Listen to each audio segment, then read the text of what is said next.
Now it is my pleasure to bring on a friend, a guest of the show. NBC Sports is Ben Cross. Ben Cross uh, kind of helps curate and distribute a bunch of sports across the platform. Make sure to check all that stuff out. And as I bring Ben Cross onto the show, good morning, Ben. How are you? Morning, Jonah. Thanks for having me on. It's been a while. It has been a while. I know that I promised to bring you on, or I was hoping to bring you on, had Wisconsin beaten Notre Dame in college football. Obviously, I didn't bring you on then because we looked absolutely atrocious. So I didn't have the self respect to bring you on. Perhaps now we're starting to earn a little bit of respect. This is probably more reflective of where we are as a team. I'll ask you about that towards the end. But let's stick with college football though, and the most recent college football rankings. I know both of us are well attuned. We follow this type of stuff. So college football playoff committee came out yesterday. They revealed their top four. Georgia 1, Alabama 2, Oregon 3, Ohio State 4, Cincinnati right on the outside looking in at 5, Michigan 6, Michigan State 7, and Oklahoma 8. I'll cap it off right there. So let me first ask you, did you have any problems with last night's rankings? I think the big question with last night's rankings was where was Michigan State going to be in comparison to Michigan, given their first rankings? That's what everyone was looking at. Obviously, Michigan State with the big upset loss on the road against Purdue, who just seems to be knocking off any top five team that comes to town. But that was going to be the real question. The committee ultimately put them at 7, behind Michigan at 6, despite the fact that they had the head to head. The committee has flip flopped a little bit on this. You see it with Oregon and Ohio State. Any head to head matchups, they gave Oregon the nod in that Oregon beat Ohio State on the road. And, Ohio State ultimately, lost to a better team than Stanford, who Oregon lost to. So you're wondering whether they were going to honor that head-to-head style approach, and they really didn't with Michigan State. Ultimately, Michigan State now losing to a ranked Purdue team, but regardless, Michigan's only loss coming on the road against a tough Michigan State team. So it's going to be interesting to see how they deal with those teams, but one of the nice things about these committee rankings and a lot of the teams in contention right now is a lot of it's going to be figured out. A lot of these teams are going to have to lose. Bama is going to have to lose at some point unless they win out, at which point both them and Georgia would be a lock for the playoffs. Cincinnati ultimately probably won't lose given their remaining schedule. Oregon could lose. Ohio State, Michigan State, and Michigan are all going to have some games among each other. So a lot of this is going to be figured out. But if you looked at last night specifically, the question was Michigan State, how are they going to handle that? And I think a lot of people expected Michigan State to be ahead of Michigan, given how the committee handled Oregon and Ohio State. But they reversed that and said Purdue is too bad of a loss to compare to Michigan's only loss. The head to head didn't matter as much in that case. So you mentioned Cincinnati, how they're likely going to win out. So obviously, when the first rankings were released, they came in at number 6. Now they're at number 5. Do you put much stock into their position at number 5? Because to me, I think that assuming Michigan were to lose to Ohio State, they're probably done. If Michigan State were to beat Ohio State, I don't really see a situation in which the committee says, yeah, you know what, we're going to put Cincinnati in number 4 over a Michigan State team. So to me, I almost think that Cincinnati, while they're in the best position that any non-Power 5 school has ever been in at this point of the season, to me, it almost seems like they're just paying a little lip service, like they're just reluctantly giving them some respect. But how much stock do you really put into them being at number 5?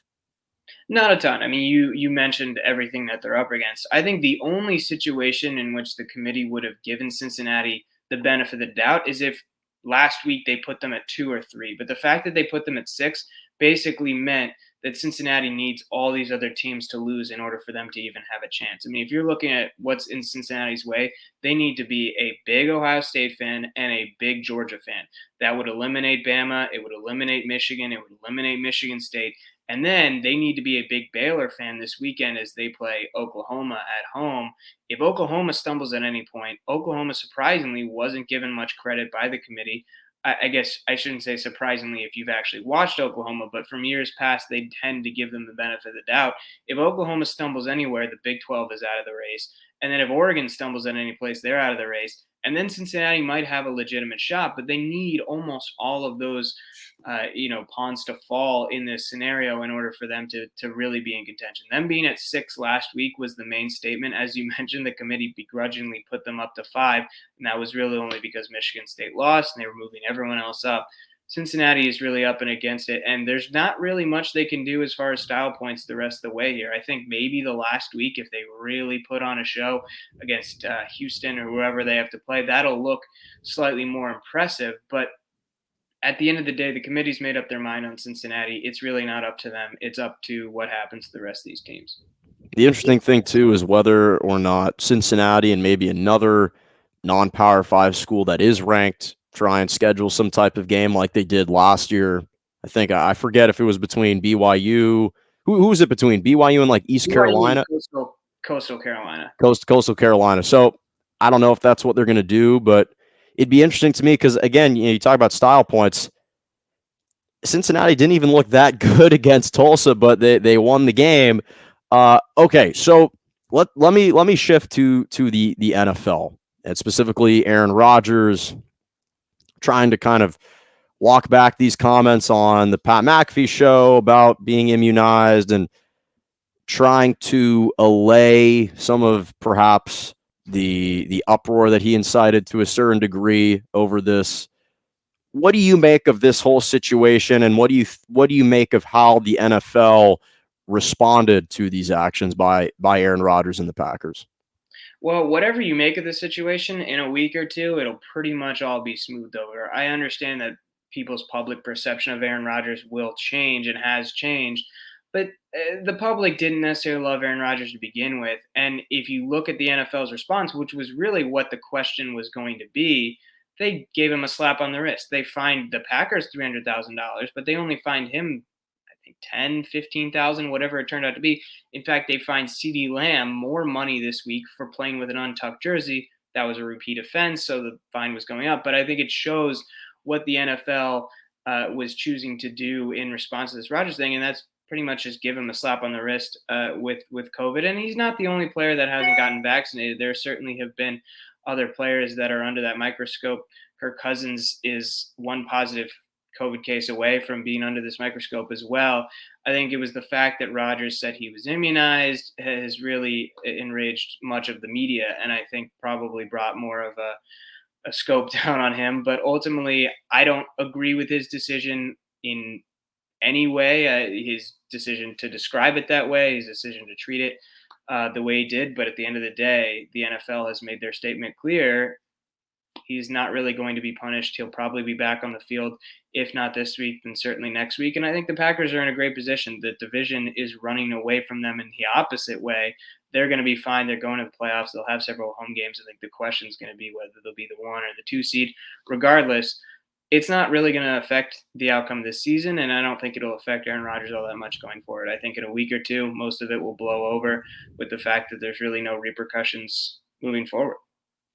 So let's look at the conferences as a whole. Something that I've repeatedly said is the AFC is the overall better and deeper conference right now. But at the same time, I think that more of the legitimate Super Bowl contenders are going to come out of the NFC than the AFC. You look at the AFC, it's wide open. One week you think the Bills are the best team, then they lose to the Jaguars. The Titans, while they look like the best team, even though they had an impressive win over the Rams without Derrick Henry, the Bills were perhaps 4th and 1 yard from winning that game, which I still think that the Bills are probably the better team. But to the Titans' credit, Derrick Henry went off for like 140 yards. They won that game. But then you have teams like the Chargers and the Browns and the Bengals and the Ravens. And what do you make of Kansas City? Are they going to be able to turn it around? So I don't really know what to make of the AFC. I know who the Super Bowl contenders are from the NFC. Who do you think in your mind is the best team in the AFC at this very moment? You want to say the Ravens, you do. They have a ton of talent. Their offense is incredible. They're well coached. Their defense is playing a lot better this year. You want to say them, But the Ravens have let a lot of people down in the last few years under Lamar Jackson in big moments. They seem like they're a phenomenal regular season team, and then as soon as they get to the playoffs, they meet up with some really good defensive squad that's able to figure them out, which I'm not saying is an easy thing to do, but eventually when you get deep into the playoffs, you're going to play teams like that. And if you're not playing in Baltimore, it can be tough to sometimes overcome those hurdles. And the Ravens don't really seem like a team that can do that. I think they are the best team right now in the AFC, but I think it's tough to project that they're going to do what they haven't done in years past and remain perfect in the playoffs. So I think right now I would say the Ravens. The Titans are an interesting team because they continue to defy some odds. I think them walloping the Rams was a big surprise to a lot of people, especially without Derrick Henry. I think they have a much more solid offense than people want to give them credit for.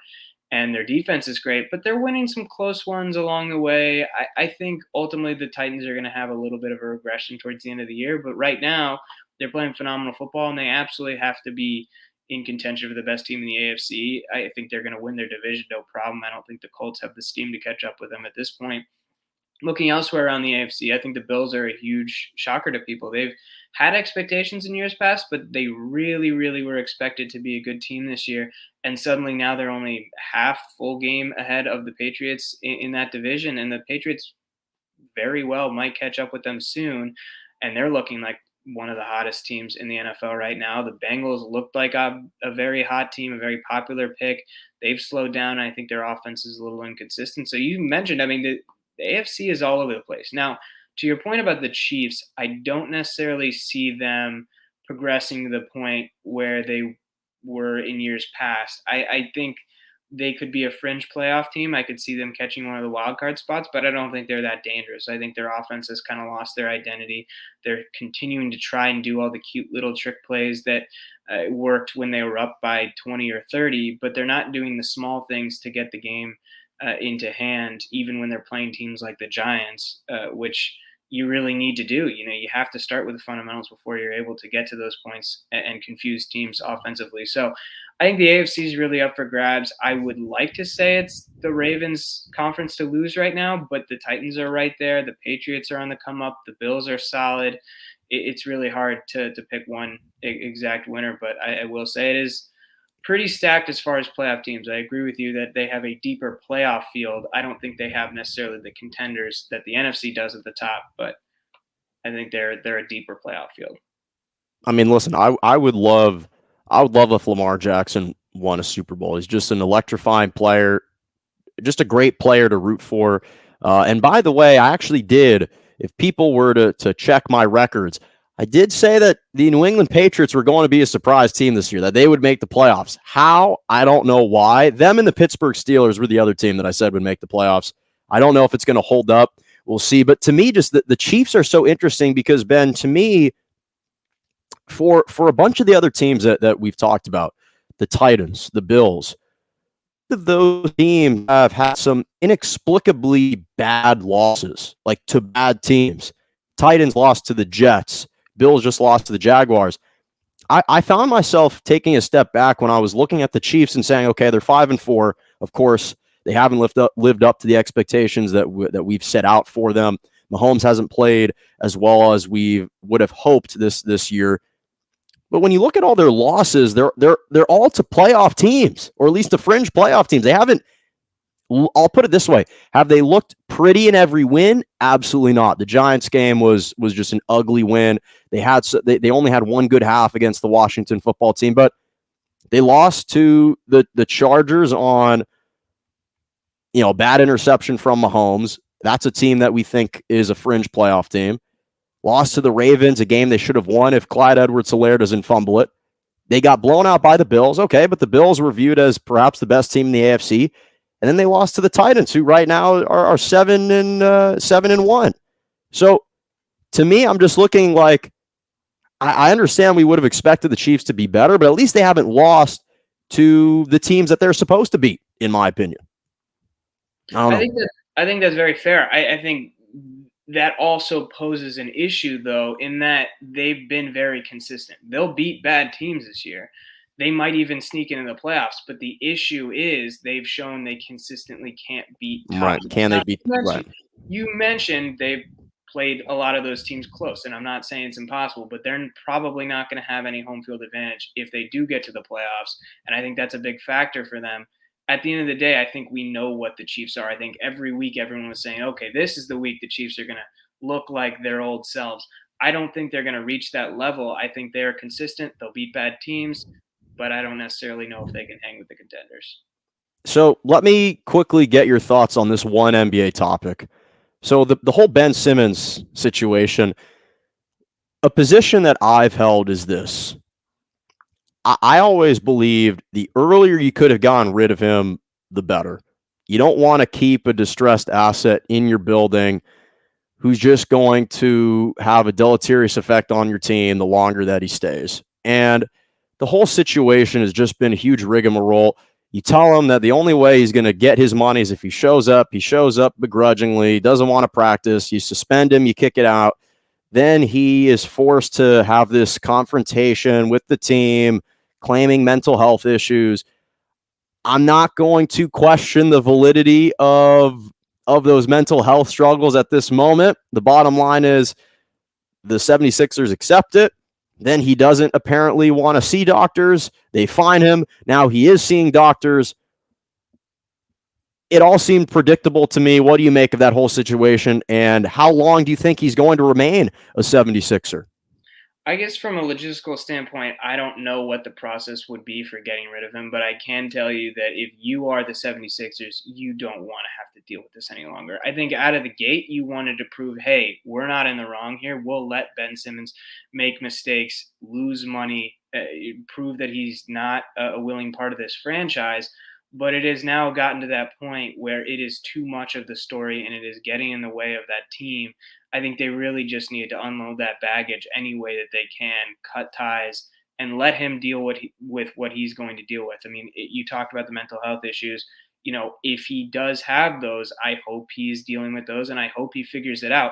But it shouldn't be as a 76er. I think both parties want to separate. And when it gets to that point, just cut ties, end it as soon as possible. We've seen it with other troubled situations across all sports. As soon as you cut those ties, you can start building around the players that do want to be there and the players that can ultimately help you compete, because they still have a ton of talent on this team. I mean, Joel Embiid is still there. They have every bit of an opportunity to be a competitive team.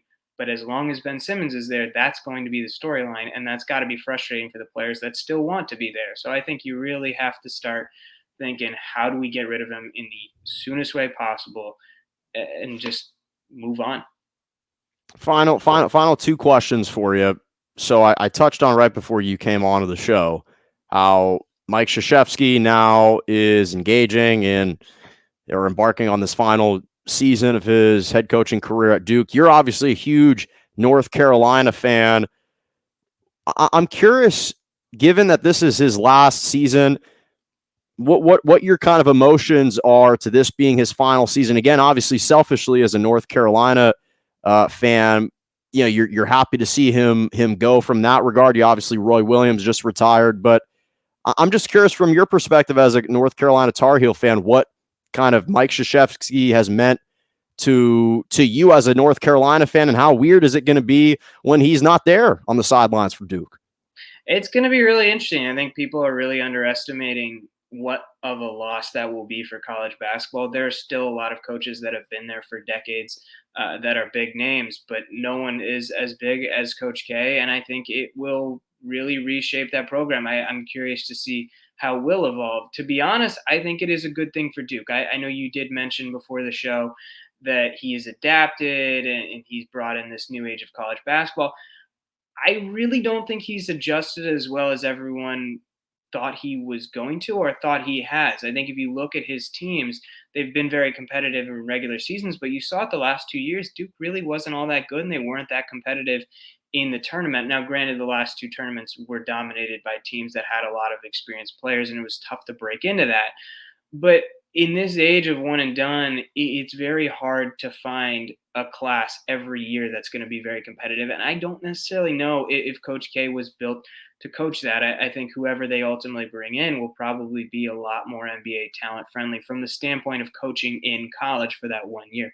Coach K obviously has great relationships with a lot of the players that he's put into the NBA. But at the end of the day, I think it is kind of a changing of the guard in college basketball with all these big recruits.